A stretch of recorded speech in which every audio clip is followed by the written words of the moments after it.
Hindi maikakaila na talagang may pakialam ang mga netizen sa ngayon ay buhay ng mga yulo. Nag-aalala kasi ang mga netizen na baka mamaya ay ma-inlove din itong si Eldrew at magaya sa kanyang kuya Carlos. Pakiusap ng mga netizen na sana daw ay makatagpo si Eldrew Yulo ng babaeng mamahalin ng magulang nito at hindi siya ilalayo rito.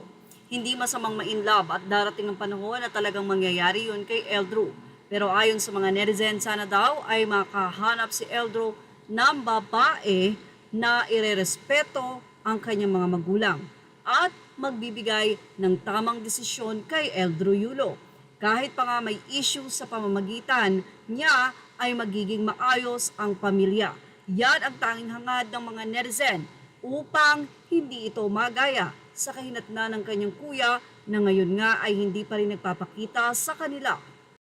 Samantala, isang netizen naman ang tila nagmumok o iniinsulto ang magulang, especially ang nanay ni Eldrew at ni Carlos na si Angelica Yulo.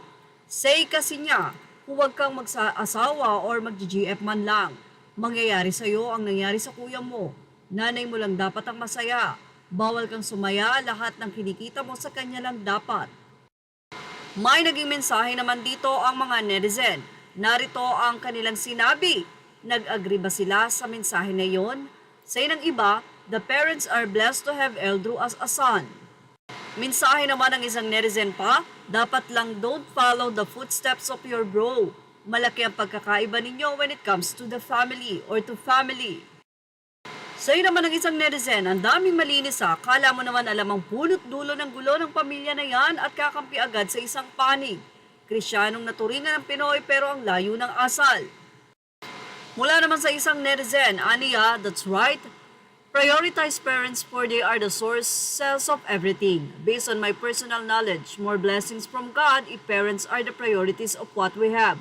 One great example was someone who became world famous for her exceptional singing talent, but she was suddenly cursed because of neglecting the beggings of her elders.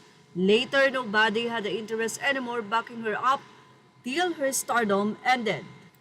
Lahat ng ginagawa natin na alam natin na hindi tama or let's say mali ay may kaakibat na consequence. Hindi man ngayon, pero sa darating na panahon. Marirealize mo na lang na ito ba yung ginawa ko? Ito ba yung consequence ng ginawa ko?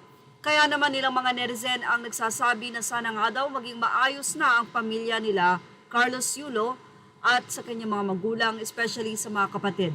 Dahil nga ang araw napakaikli lang, parang bula, sa isang iglap, pwedeng mawala. Yan ang ating Showbiz Snap Update. Sa mga nais pong maglagay ng komento, ibahagi niyo po ito ang inyong opinion dahil yan po ay mahalaga sa amin.